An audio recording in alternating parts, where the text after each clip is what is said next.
पितृ पक्ष में आप अपने गद्दी के बुजुर्ग, गद्दी के सेवादार को कैसे आप प्रसन्न कर सकते हैं और उनको प्रसन्न करने के बाद कैसे आप हर मनोकामना पूर्ण कर सकते हैं, कैसे आप गद्दी के बुजुर्ग, गद्दी के सेवादार से आप वचन ले सकते हैं। तो जो भी साधक गद्दी वाले हैं, गद्दी का काम करते हैं, झाड़ फूक का काम करते हैं, या फिर आप अपने घर में पितरों के नाम का, पूर्वजों के नाम का दिया रोशन करते हैं, तो यह वीडियो आपके लिए है।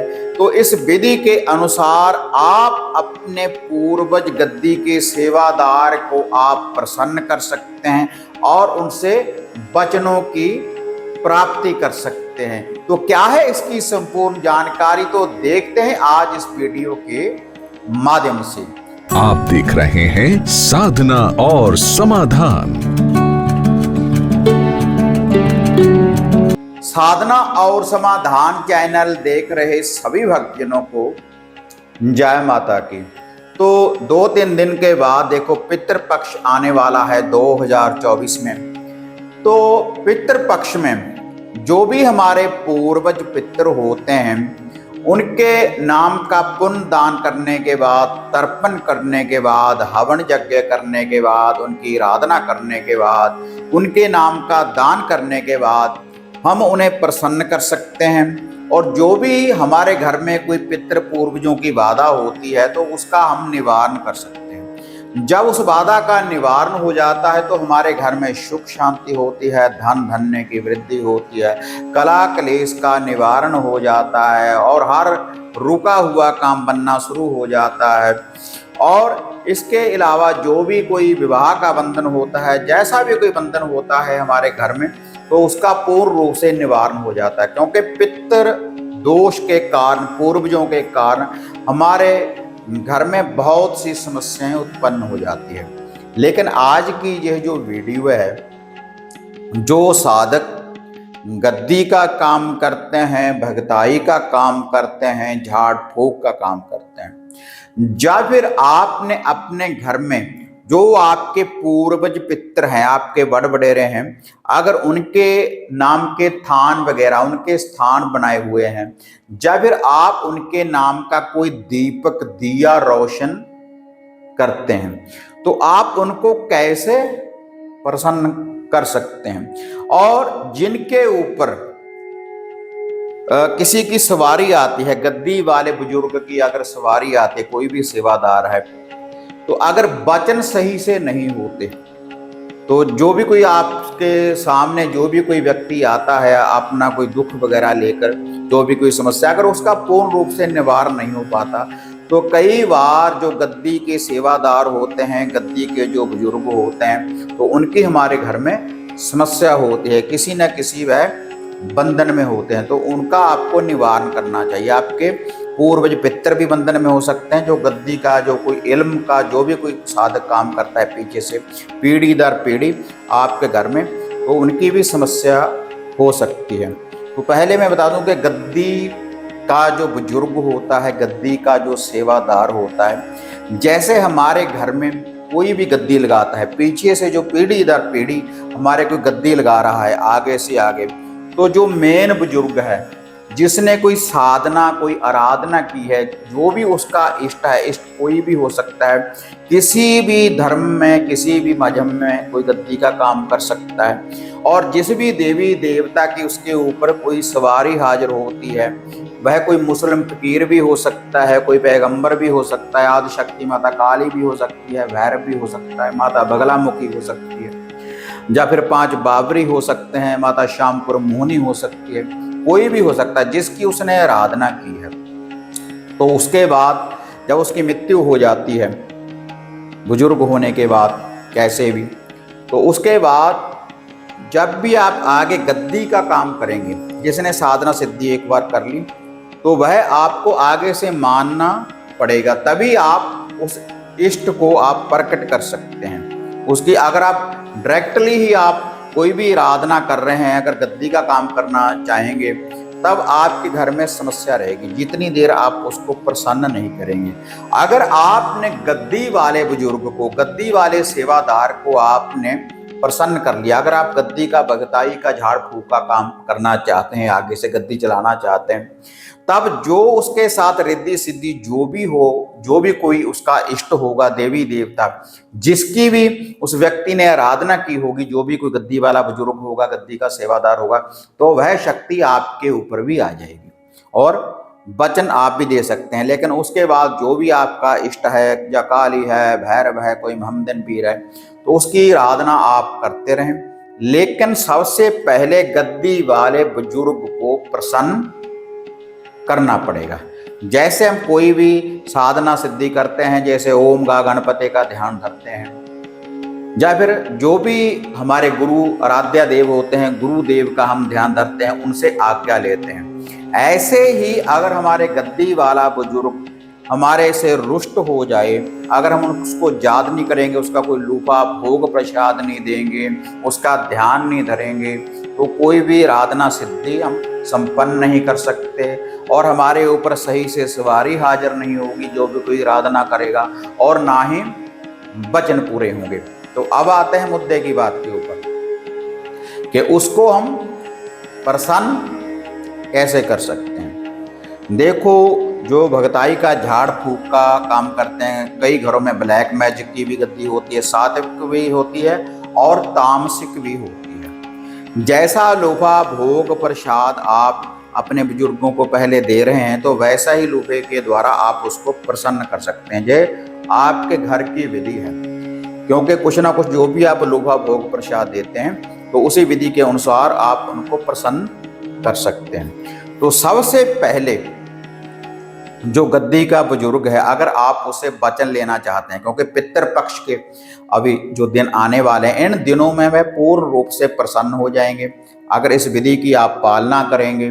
और प्रसन्न होने के बाद आपको वह वरदान भी देंगे, आपके वचन भी पूरे होने शुरू हो जाएंगे और आपको दर्शन भी होंगे, आपके ऊपर सवारी भी सही विधि के अनुसार हाजिर हो जाएगी। तो गद्दी के ऊपर जहाँ पर आप जोत बाती करते हैं, तो वहाँ पर जो भी आपके घर के इष्ट हैं, सभी की धूप दीप करने के बाद रेगुलर इन दिनों में जो गद्दी का बुजुर्ग है, जो सेवादार है, उसके नाम का एक दिया, देसी घी का दीपक, वैसे पहले भी हो सकता है कि आप रोशन करते हो, तो लेकिन मैं विधि के अनुसार आपको बता रहा हूँ, एक देसी घी का दिया, देसी घी का दीपक रोशन कर दें और हमेशा जल का कोई कमंडल उसके साथ भरकर रखना है।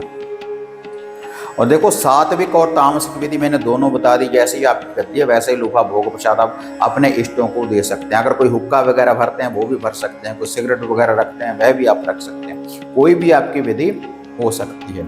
और उनके नाम की जो भी गद्दी वाला कोई बुजुर्ग है, एक पगड़ी, एक 5 पौने 5 मीटर की एक सफ़ेद वाइट वाली पगड़ी आपने वहाँ पर लाकर रखनी है। उसको बांध ले, बांध कर जब भी उसका लोहा भोग प्रसाद देंगे, होम धूप देकर गद्दी के ऊपर आपने रख देनी है। और जब भी गद्दी के ऊपर बैठे हैं, उसको माथा टेक कर नतमस्तक होने के बाद यह जो भी हमारे इष्ट देव जो गद्दी के बुजुर्ग हैं, आप हमें रास्ता दिखाएं, ऐसी आराधना करने के बाद बैठना है। और उसके बाद उनके नाम का रेगुलर जो आपने दिया दीपक रोशन किया है, उसके आगे गोबर के कंडे, गोबर के उपले की अंगियारी आग तैयार करने के बाद उस अंगियारी के ऊपर थोड़ा सा देसी घी की होती, देसी घी डालते रहें। रात्रि के समय, सूर्यास्त होने के बाद, शाम के समय जो गद्दी का भगताई का काम करते हैं वही साधक, और उनका ये लूफा भोग प्रसाद देने के बाद उसके बाद आपने 1 लोटा कच्ची लस्सी का तैयार करना है। थोड़ा सा कच्चा दूध, उसमें पानी डालें, थोड़ा सा मिठान डालें, और साथ में कोई भी आप खोआ कुछ भी, जैसे बर्फी का भोग सफ़ेद या फिर वाइट सफ़ेद पेड़े भी आप ले सकते हैं। बर्फी का भोग आप रेगुलर लगाएं पितृपक्ष में, उनके नाम के थोड़ा थोड़ा सा भोग जो आपने होती डाली है देसी घी की, गोबर के कंडे, गोबर के उपले के ऊपर, तो थोड़ा सा उसका भोग आपने वहाँ पर उसको लगा देना है अपने पूर्वजों के नाम के अनुसार। और जैसे आपको पता है कि आपकी गद्दी के ऊपर कौन सा लूभा भोग प्रसाद लगता है, उसके बाद सभी का उनका भी लूभा भोग प्रसाद चढ़ा दें। गद्दी वाले बुजुर्ग को पहले उसका ध्यान धरें और भोग लगाने के बाद आपने उसका थोड़ा सा हिस्सा जो बर्फी का जो भोग जो भी आपने लगाया है, आपने अपने माथे को लगाना है, दाएं कंधे को लगाना है, बाएं कंधे को लगाना है। उसके बाद घर से बाहर कहीं भी आप उसको रख दें, जो कोई उसको दरवेश खाए या फिर कोई गौ माता खाए, उसके नाम का घर से बाहर थोड़ा सा रख दें। जो कच्ची लस्सी का वह लोटा है, उसको जो आपके घर का मेन गेट है दोनों साइडों के ऊपर आप उसको डालते हैं रेगुलर पितृपक्ष में। जितनी देर पितृपक्ष रहेंगे, अमावस तक आप ये काम करते हैं, रेगुलर भोग लगाते रहें। और उसका कुछ हिस्सा जो भोग होगा, जो गद्दी का भगताई का काम करता है, जो भी साधक जो अब सेवा कर रहा है गद्दी की, तो उसका वह सेवन करे, वही भोग बर्फी का थोड़ा सा उसका जो हिस्सा है वो खुद उसने सेवन करना है। अगर इस विधि की आप पालना करेंगे रेगुलर पितृपक्ष में, तो आपके जो पूर्वज पितर हैं ना, आपके ऊपर प्रसन्न भी होंगे और आपको वरदान भी देंगे, आपकी मनोकामना भी पूर्ण होगी इस सरल से विधि के द्वारा। लेकिन इसके साथ साथ जो भी आपकी गद्दी के ऊपर जो भी आपके राध्यादेव हैं, जिनकी भी आप जोतवाती करते हैं, उनका लोभा साथ में आपने देते रहना है पितृपक्ष में, क्योंकि उसके साथ फिर सभी शक्तियां हाजिर हो जाएंगी। आपके घर में भी आगमन होगा और जो भी कोई नेगेटिविटी पॉजिटिविटी जो भी कुछ होगा तो आपको वह दिखाना शुरू कर देंगे। तो आपको सपने में भी दर्शन दे सकते हैं, आपके ऊपर सवारी भी हाजिर होना शुरू हो जाएगी जो उनको बुलाना चाहते हैं। तो इस सरल सी विधि के द्वारा आप अपने पूर्वज पितरों को प्रसन्न कर सकते हैं। और जब अमावस का दिन आए तो उनके नाम की पूरी थाली, पूरे उनका भोजपत्र लगाने के बाद भोजन वगैरह उनके नाम का आप कुछ गौ माता को खिला दें या किसी साधु संत को उनके नाम का आप खिला सकते हैं। और खुद भी आप सेवन करें कुछ ना कुछ उसके नाम का हिस्सा, तभी आपके ऊपर उनकी हाजिरी होना शुरू हो जाएगी। उसके बाद तो जिस व्यक्ति के ऊपर सवारी आएगी फिर आप उनसे वचन ले सकते हैं रेगुलर। तो ऐसे आप अपने पूर्वज गद्दी के सेवादार पितर को प्रसन्न कर सकते हैं। और जो वह पगड़ी है उसको 6 महीने के बाद आप बदलते रहें। किसी फकीर को आप दे सकते हैं, किसी को बांधने के लिए बाद में जो वह पगड़ी है 6 महीने के बाद आप उसको चेंज करते रहें। लेकिन उसको धोना नहीं चाहिए। जो एक बार पगड़ी रख दी तो उसको धोना नहीं चाहिए, किसी लिफाफे वगैरह में ऐसे या किसी शीशे में आप उसको रख दें।